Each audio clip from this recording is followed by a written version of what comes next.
말씀은 신명기 4장 그리고 8장 두 개의 본문을 이어서 보겠습니다. 구약성경 265페이지 신명기 4장부터 보겠습니다.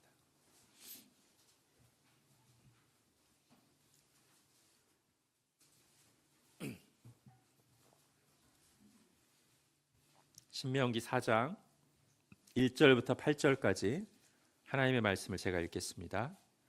이스라엘아, 이제 내가 너희에게 가르치는 규례와 법도를 듣고 준행하라.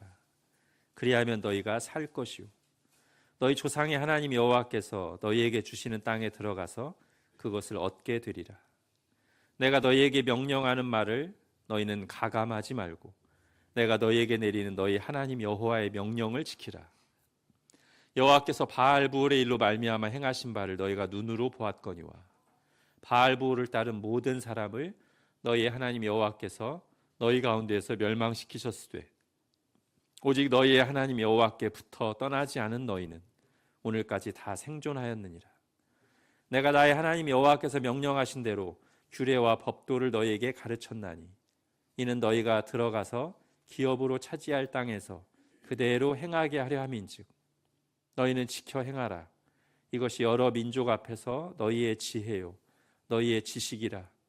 그들이 이 모든 규례를 듣고 이르기를 이 큰 나라 사람은 과연 지혜와 지식이 있는 백성이로다 하리라. 우리 하나님 여호와께서 우리가 그에게 기도할 때마다 우리에게 가까이 하심과 같이 그 신이 가까이 함을 얻은 큰 나라가 어디 있느냐. 오늘 내가 너희에게 선포하는 이 율법과 같이 그 규례와 법도가 공의로운 큰 나라가 어디 있느냐.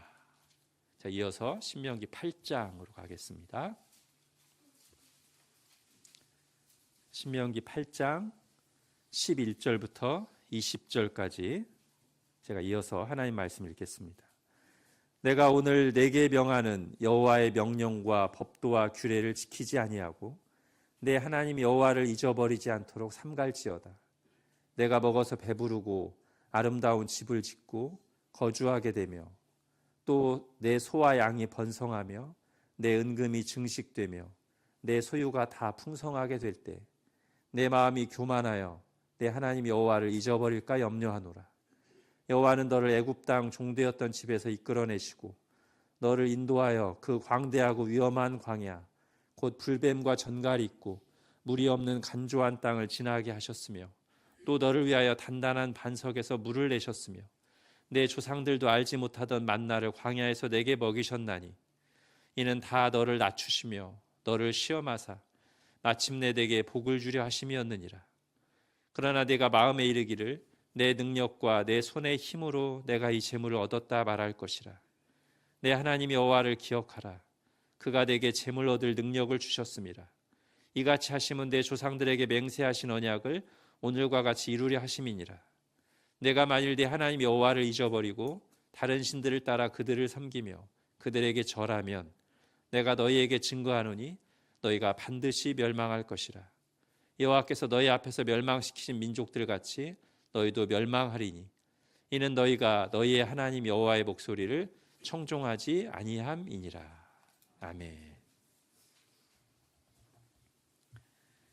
올해 2026년 저희 교회 주제 표어가 불변하는 진리로 변하는 세상을 비추는 교회입니다. 여기 나오는 세 가지 키워드를 가지고 세 번에 걸쳐 말씀을 나누려고 합니다. 오늘은 맨 앞에 나오는 불변하는 진리라는 제목으로, 다음 주에는 변하는 세상, 그리고 마지막 셋째 주에는 세상을 비추는 교회라는 제목으로 이 주제를 이어서 보려고 합니다. 이 주제가 시의적절한 이유는 지금 세상이 엄청난 변화의 물결 속에 있기 때문입니다. 그것도 매우 빠른 속도로 말이죠. 특히 AI의 발전과 기후 변화는 인류에게 전례 없는 격변을 가져올 것으로 예상됩니다. 여러분도 방송이나 유튜브에서 자주 듣고 보실 겁니다. 10년 뒤 AI가 가져올 변화들에 대한 이야기들이죠. 대개 이렇게 말합니다. 지금과는 완전히 다른 세상이 될 거라고. 우리가 흘려들을 수 없는 이유는 실제로 지금도 AI 속도가 너무나 빠르게 발전하고 있기 때문입니다. 그래서 요즘에 사람들과 만나서 대화할 때 대화 주제가 AI인 경우가 굉장히 많습니다. 유발 하라리라는 역사학자가 AI에 대한 통찰을 이렇게 나눴습니다. AI는 그동안 인류가 만들었던 그 어떤 것과도 다르다.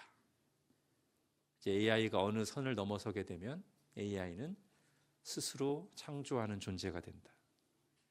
그래서 인간이 지성을 독점하는 시대는 지났다. 그 다음에 나오는 말이 인상적인데요.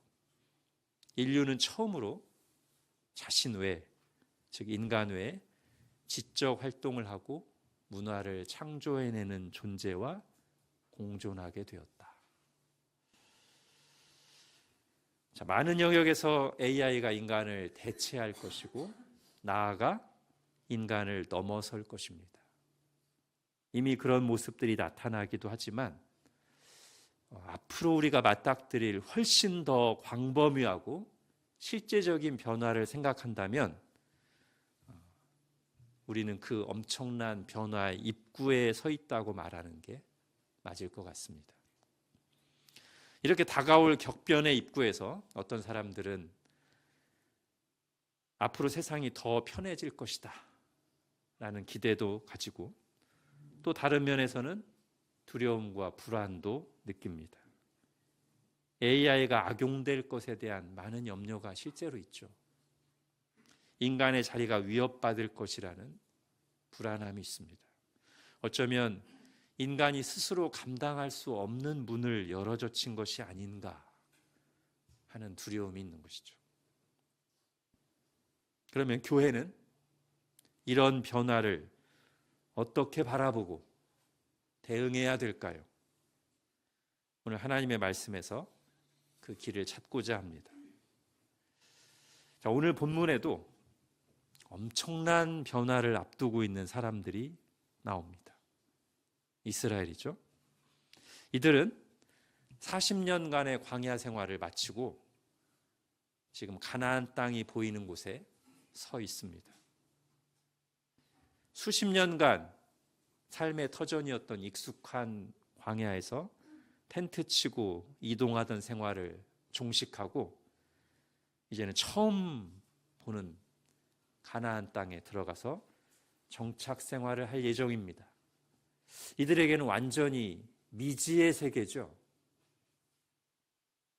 더구나 40년 동안 이들은 아침마다 땅에 이슬처럼 맺히는 만나를 걷어먹고 살았습니다.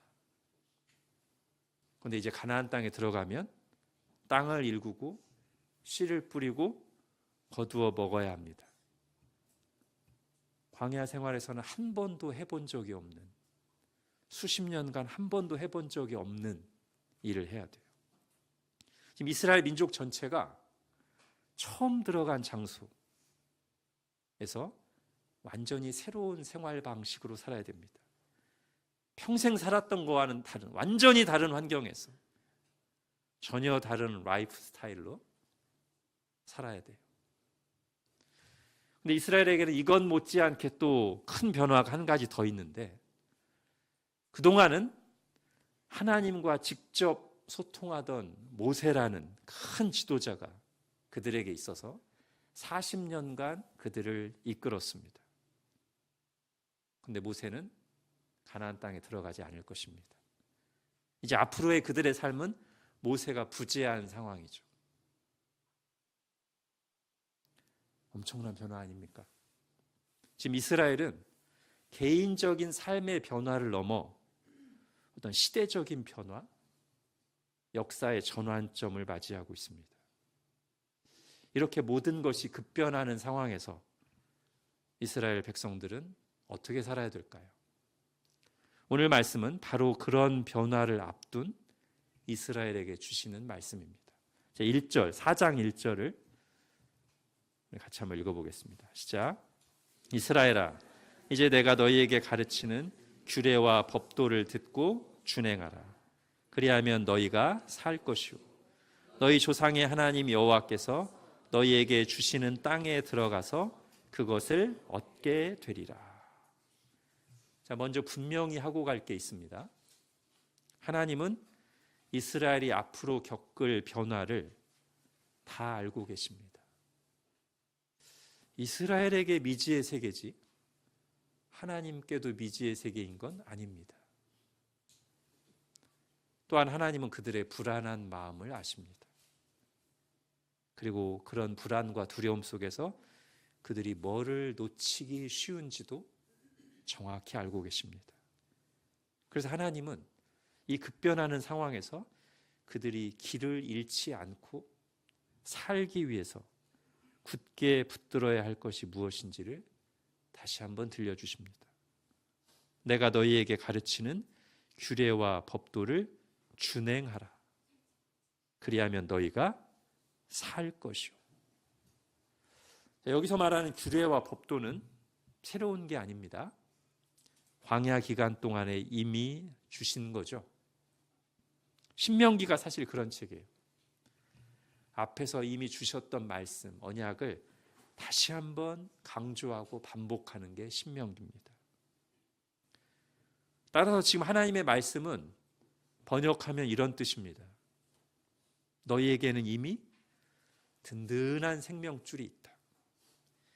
이 변화 속에서도 길을 잃지 않게 해줄 확실한 지도를 너희는 가지고 있다. 하나님께서 이미 그걸 너희에게 주셨다.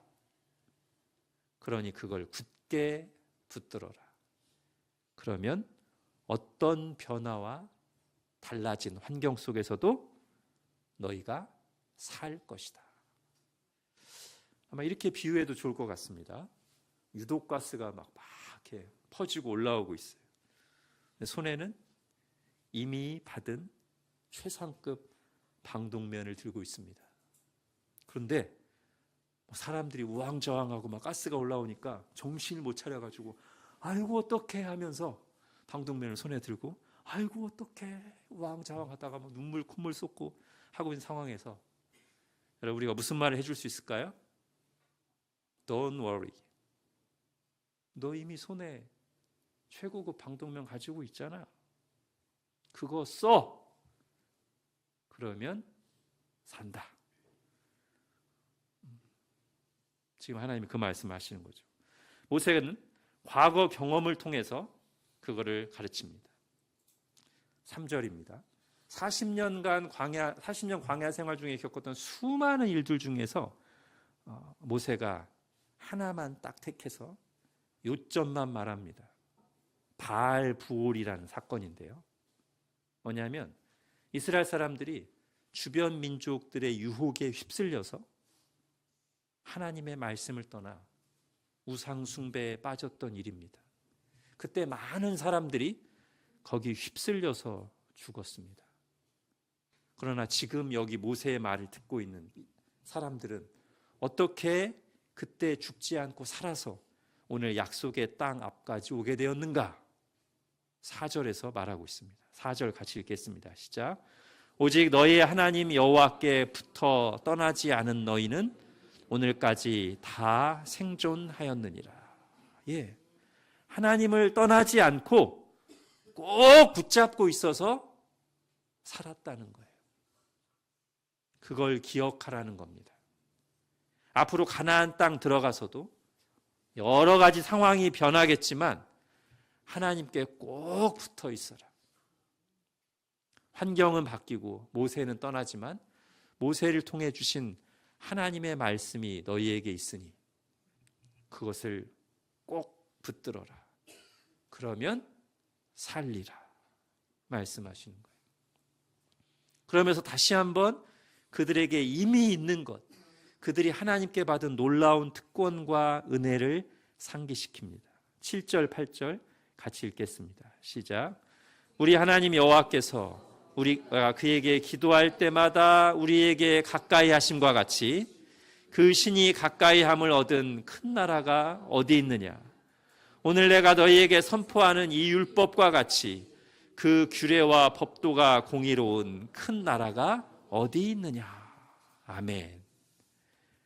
온 우주 만물을 창조하시고 다스리시는 하나님이 나의 하나님, 나의 아버지라는 사실이 얼마나 큰 은혜인가 하는 거죠. 그 하나님이 직접 주신 삶의 지도와 나침판, 매뉴얼을 가지고 있다는 것이 얼마나 큰 복인가. 그 하나님께 언제든지 나아가 기도할 수 있다는 것이 얼마나 큰 특권인가 말하는 것입니다. 그들이 이것을 정말 복으로, 은혜와 특권으로 알고 굳게 붙잡고 살아간다면, 그리고 그들이 받은 그 은혜와 특권을 묻어두지 않고 드러내며 실천하고 살아갈 때 어떤 일이 일어날 거라고 합니까? 6절 보십시오. 같이 읽겠습니다. 시작. 너희는 지켜 행하라. 이것이 여러 민족 앞에서 너희의 지혜요 너희의 지식이라. 그들이 이 모든 규례를 듣고 이르기를 이 큰 나라 사람은 과연 지혜와 지식이 있는 백성이로다 하리라. 아멘. 지금 하나님이 무슨 말씀하시는 거죠? 너희가 이미 받은 것을 굳게 붙잡고 살아갈 때 너희는 이 급변하는 환경에서 겨우 버티는 정도, 서바이벌 하는 정도가 아니라 너희가 가진 그것으로 세상을 비출 수 있다. 그걸 말씀하시는 겁니다. 그리고 하나님은 바로 그걸 위해 너희를 부르셨다. 자, 첫 번째, 큰 변화를 앞둔 이스라엘에게 주신 말씀 첫 번째는 이것입니다. 우리가 누구인지 안다면, 우리가 이미 하나님께 받은 것을 굳게 붙잡고 있다면 이 변화는 결코 두려워할 일이 아니다. 오히려 세상을 비출 기회가 될 것이다. 이제 8장으로 가보겠습니다. 그런데 이 큰 변화를 겪을 때 조심해야 될 위험 요소도 있습니다. 경고가 나옵니다. 자, 급변하는 환경에서 그들이 빠지기 쉬운 잘못이 뭘까요? 자, 11절부터 보겠습니다. 내가 오늘 내게 명하는 여호와의 명령과 법도와 규례를 지키지 아니하고 내 하나님 여호와를 잊어버리지 않도록 삼갈지어다.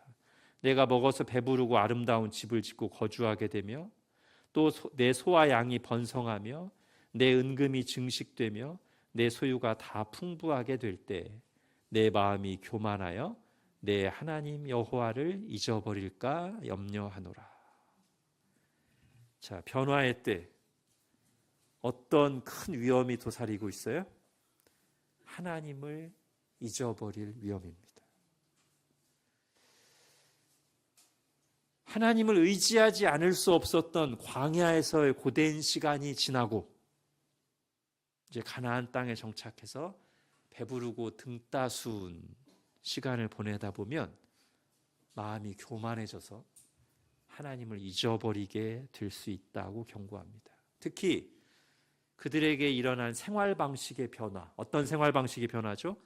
만나를 걷어서 먹다가 직접 농사를 지어 먹는 이 생활 방식의 변화가 그들에게 어떤 잘못된 생각을 갖게 만들 수 있다? 17절 같이 읽겠습니다. 시작. 그러나 내가 마음에 이르기를 내 능력과 내 손의 힘으로 내가 이 재물을 얻었다 말할 것이라. 예. 자, 이전에는 아무것도 없는 광야에서 하나님이 만나를 내려주시니까 온갖 불평불만을 하면서도 적어도 내 힘으로 먹고 사는 건 아니라고 생각했습니다. 근데 이제 가나안 땅에 정착해서 내 손으로 밭을 갈고 내 손으로 씨를 뿌리고 내 손으로 땀 흘리며 거두다 보니까 어떤 착각에 빠질 수 있어요? 내 힘으로 산다. 모든 것이 내게 달려있다. 내게 있는 것들은 다 내 능력으로 얻은 것이다.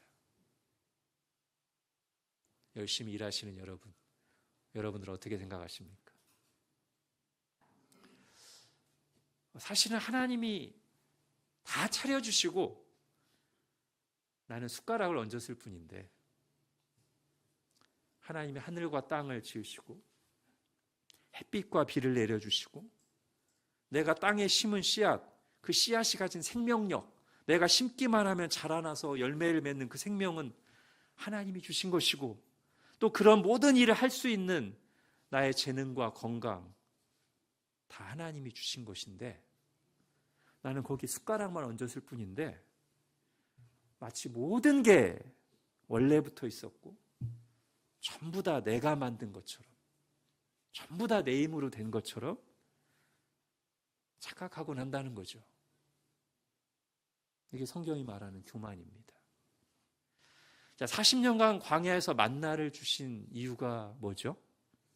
바로 이걸 깨우치시기 위함이거든요. 하나님께서 만나 주실 때 어떻게 주셨습니까? 매일 아침 이슬처럼 만나가 지면에 맺힙니다. 근데 조금 시간 지나 햇볕이 쬐면 만나가 다 사라져요.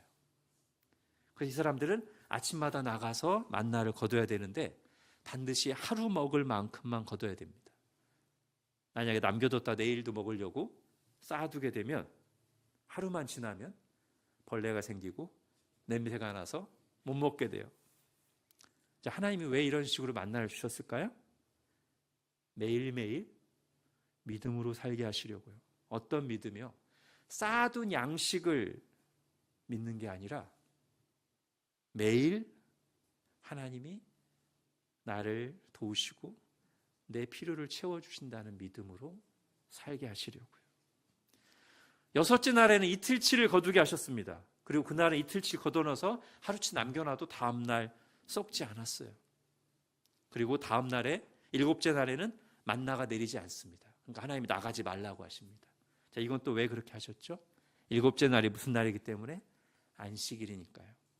안식일을 지키게 하시려고, 안식일에 일하지 않고 온전히 하나님을 예배하며 안식을 갖게 하시려고 그렇게 하셨어요. 이런 훈련을, 이런 생활을 40년 광야 생활 내내 했습니다. 그래서 이들은 매일 만나를, 즉 떡을 먹고 살지만 안 먹고 사는 건 아닙니다. 하나님 우리를 그렇게 짓지 않으셨어요. 먹고 살게 지으셨어요. 40년간 매일 만나를, 떡을 먹고 살았지만 이 사람들은 어떤 생각을 하게 돼요? 실제 우리가 매일매일 사는 것은 누구의 공급하심과 은혜로 산다? 하나님의 공급하심과 은혜로 산다. 그러니까 만나라는 것은 하나님이 우리에게 생명을 주시기 위한 방식이고 도구일 뿐이고, 나에게 생명 자체를 주시고 그 생명을 지켜주시는 분, 그걸 위해서 공급해 주시는 분은 하나님이시다. 그러니까 누구를 의지하고 살아야 되나? 눈에 보이는 만나가 아니라 그 만나를 내게 주시는 하나님을 의지하고 살아야 돼요. 이 훈련을 받았습니다. 또한 이들은 그 하나님을 신뢰하며 의지하며 사는 것을 구체적으로 어떻게 배웠냐면 하나님의 말씀을 믿고 순종하는 것으로 배웠어요. 어떻게 해요?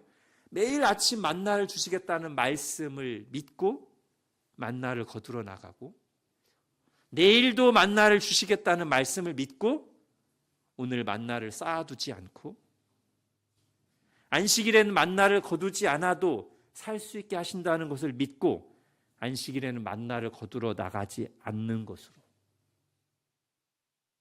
그렇게 40년간 이들은 뭘 배웠다?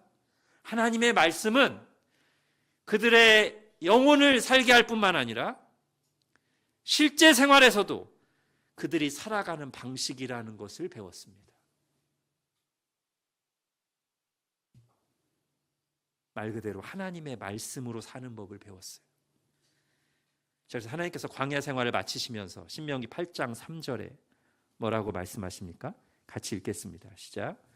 너를 낮추시며 너를 줄이게 하시며 또 너도 알지 못하며 내 조상들도 알지 못하던 만나를 내게 먹이신 것은 사람이 떡으로만 사는 것이 아니요 여호와의 입에서 나오는 모든 말씀으로 사는 줄을 내가 알게 하려 하심이니라. 아멘. 이제 그들이 들어갈 가나안 땅에서 광야에서 40년간 배운 진리를 적용하며 살라고 하시는 겁니다. 광야 생활 끝나고 더 이상 만나가 내려주지 않으실 것이니 이제부터는 오롯이 내 힘으로 살라고 하시는 게 아니라, 자, 40년간 내가 광야에서 만나 먹였으니까 이제 독립해야지, 하나님으로부터 독립하라는 게 아니라, 환경이 바뀌고 생활 패턴은 달라졌어도 여전히 나를 돌보시고 공급하시고 살게 하시는 분은 하나님이라는 믿음으로 살라는 거예요. 씨 뿌리는 법을 배워야 됩니다. 땅을 성실하게 갈아야 됩니다. 추수하며 땀을 흘려야 됩니다. 그런 점에서는 바뀐 환경과 상황에 적응하고 이스라엘 백성들도 달라져야 돼요. 그러나 그렇게 달라질 때 생활 패턴은 변화를 줘야 되지만 그대로 가지고 가야 될 불변하는 사실이 있다는 거예요.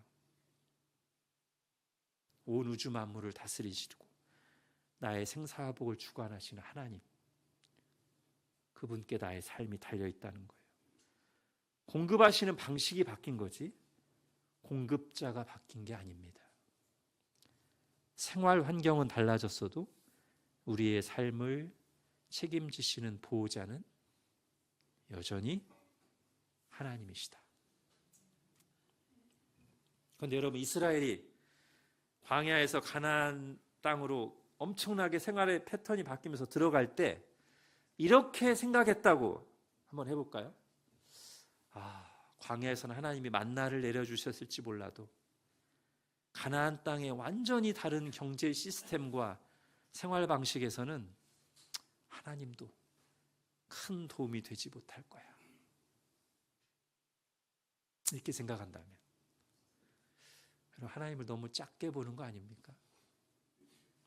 근데 여러분, 구약 성경에 보면 그런 식으로 하나님에 대해 생각하는 사람들이 있었습니다.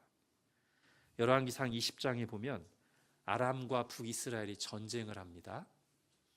아람이 북이스라엘 쳐들어온 거예요. 왜냐하면 자기들이 훨씬 세니까 당연히 이길 거라고 생각하고 쳐들어왔는데, 근데 첫 싸움에서 예상치 않게 아람이 패배합니다.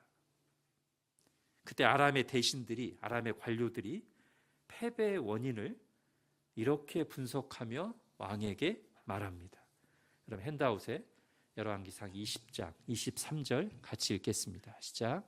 아람 왕의 신하들이 왕께 아뢰되 그들의 신은 산의 신이므로 그들이 우리보다 강하였거니와 우리가 만일 평지에서 그들과 싸우면 반드시 그들보다 강할지라.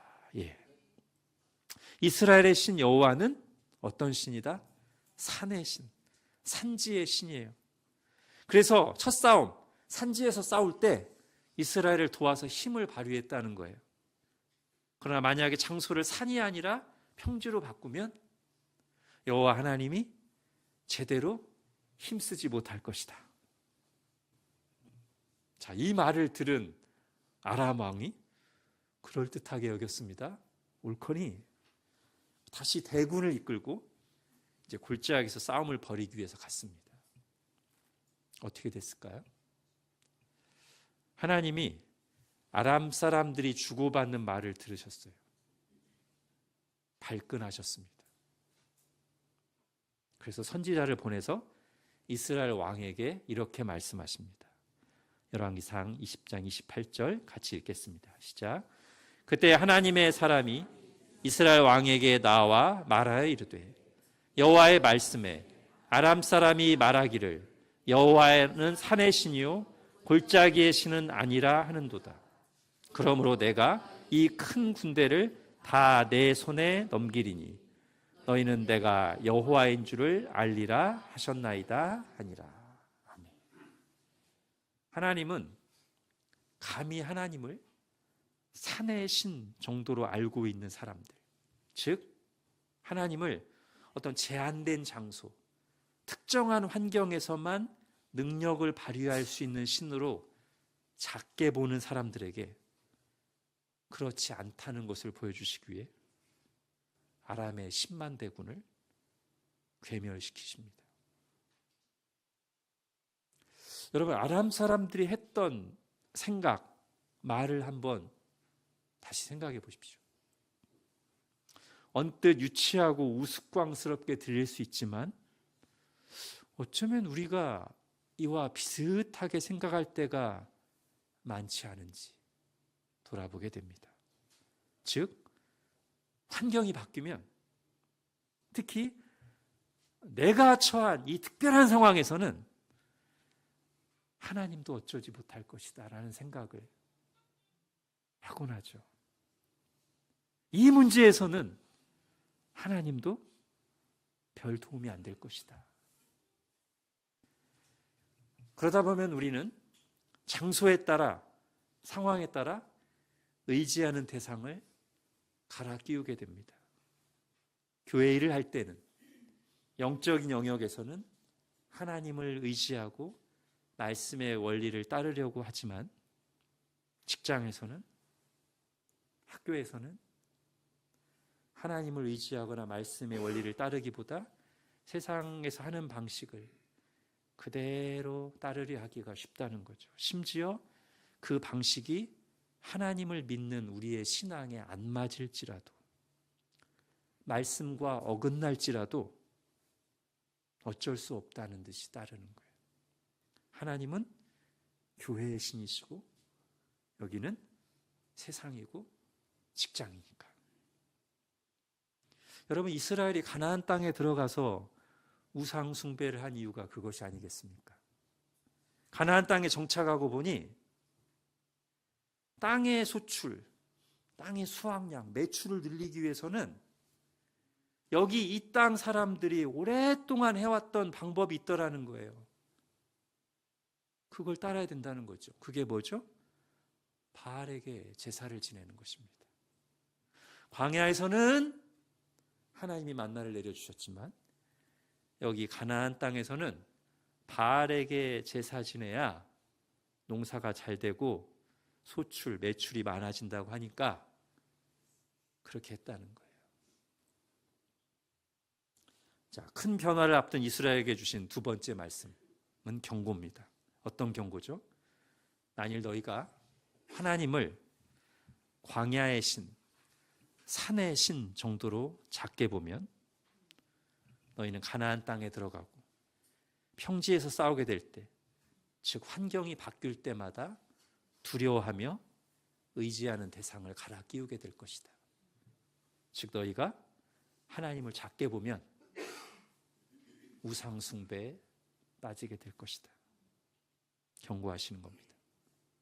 그러나 하나님은 광야 또는 산 또는 교회, 그 한정된 울타리, 특정한 환경에서만 능력을 발휘하시는 분이 아니라 온 우주 만물을 창조하신 분이시죠.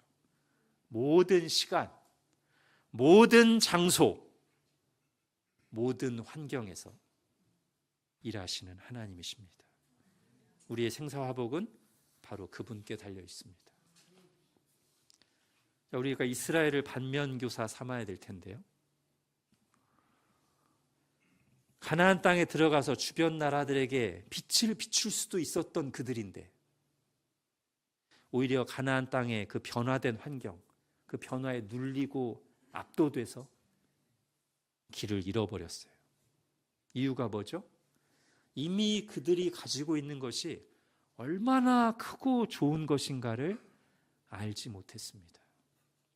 하나님께서 광야에서 40년간 훈련과 함께 주신 지도가 광야에서만이 아니라 가나안 땅에서도 가장 안전하고 확실한 안내자가 된다는 사실을 알지 못하고 가나안 땅에 들어가자마자 하나님 주신 지도는 창고에 넣어두고 가나안 사람들이 흔히 사용하고 있는 오류투성이 지도를 냉큼 받아들었어요.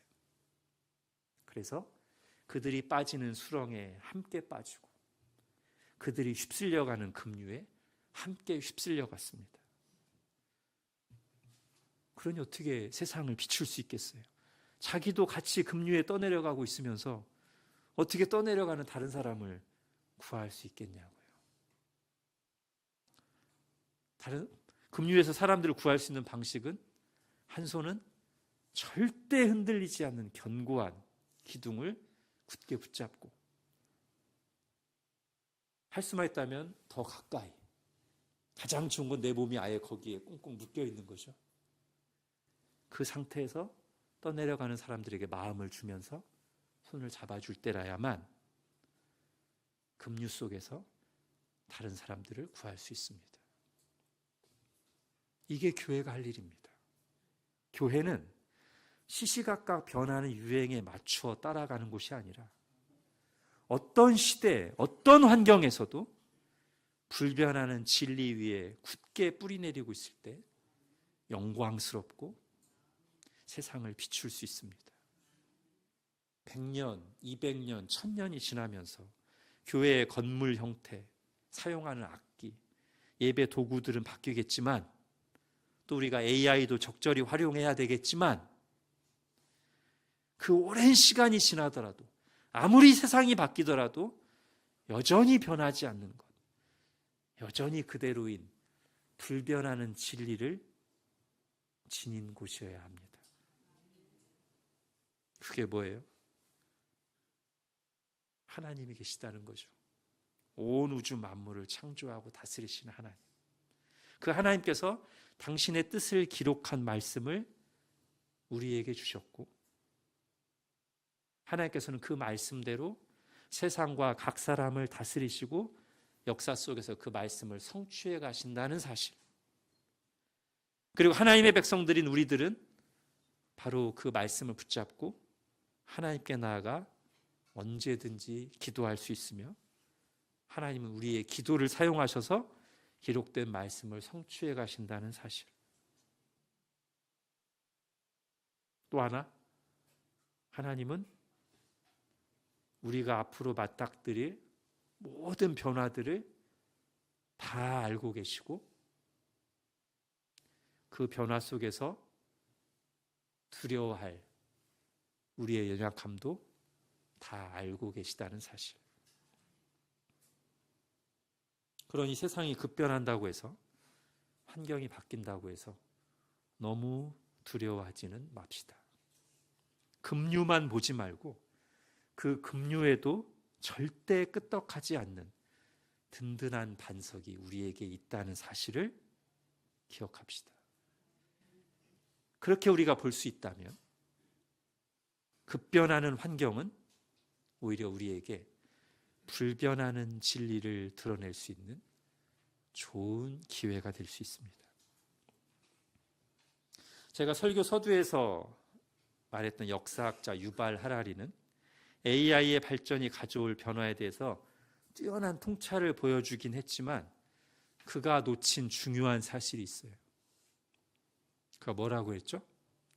인류는 처음으로 인간 외에, 자신 외에 지적 활동을 하고 문화를 창조해내는 존재와 공존하게 되었다라고 말했죠? 맞습니까? 아니요. 인류는 처음부터 자신보다 비할 수 없는 지적 능력을 갖추신 분이자 창조적인 활동의 원조이신 분과 공존해 왔습니다. 바로 무한한 지혜와 지식으로 무에서 유를 창조하신 하나님이시죠. 그 사실을 보지 못하고 앞으로의 변화만 예측하는 것은 아무리 그럴듯해 보여도 반쪽짜리 통찰에 불과합니다. 그리고 하나님을 배제한 예측은 인간에게 절대로 제대로 된 충분한 답을 줄 수 없습니다. 여러분, 이스라엘이 실패한 이유가 뭐였다고요? 이미 자신들이 가지고 있던 최고의 것을 붙들지 않고 다른 것들만 두리번하고 자기 거 창고에 넣어두고 이렇게 하다가 길을 잃고 망했다고 했잖아요. 우리도 마찬가지입니다. 유발 하라리가 생각하는 것처럼 이미 우리에게 계신, 처음부터 계셨던 진정한 지성이신, 진정한 창조의 활동을 하시는 분이신 하나님을 빼놓은 채 지금 우리에게 새롭게 나타난 AI나 기타 것들만 우리가 계속 바라보고 그런 것들을 크게 본다면 우리도 이스라엘처럼 변화된 환경 속에서 길을 잃고 쓰러질 수밖에 없을 것입니다. 그러나 우리에게 원래부터 있었던 분, AI와 인간도 존재하기 전부터 원래부터 계셨던 그 크신 분을 중심에 두고 우리가 미래를 통찰한다면, 변화된 삶 속에서 살아간다면 우리는 변화의 기회를 삼아 빛을 비출 수 있을 것입니다. 앞으로 지금보다 훨씬 더 빨리 많은 지식과 정보들이 생산되고 유통되겠지만, 그러나 결국 인간이 찾는, 아니 인간에게 필요한 진정한 답, 즉 내가 누구이며 어떻게 살아야 하는가에 대한 답은 오직 우리를 창조하신 하나님에게서만 찾을 수 있습니다. 앞으로 AI가 인류 문화에 많은 변화를 가져올 겁니다. 그러나 창조로 시작해서 새 창조로 마치는 인류의 역사, 우주의 역사를 주관하시는 분은 하나님이십니다. AI는 하나님이 당신의 뜻을 이루어 가시는 과정에서 사용하시는 여러 도구들 중에 하나일 뿐입니다. 그러니 모든 시간, 모든 장소, 모든 상황에서 우리가 온 마음을 다해 의지하고 따라야 할 대상은 누굽니까? 이제 막 새롭게 등장한 어떤 기술과 정보와 지식이 아니라 원래부터 우리와 함께 계시던 분, 그리고 그분이 우리에게 주신 영원 불변한 진리의 말씀이죠. 아사왕에게 주신 말씀 우리가 귀담아 들어야 됩니다. 아사왕은 사실 분열된 유다 왕국에서 제일 처음 등장한 개혁 군주였습니다.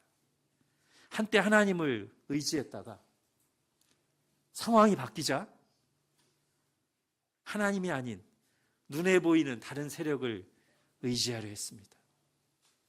그래서 하나님께서 선지자를 아사왕에게 보내주셔서 이렇게 말씀하십니다. 역대하 16장 9절 같이 읽겠습니다. 시작. 여호와의 눈은 온 땅을 두루 감찰하사 전심으로 자기에게 향하는 자들을 위하여 능력을 베푸시나니.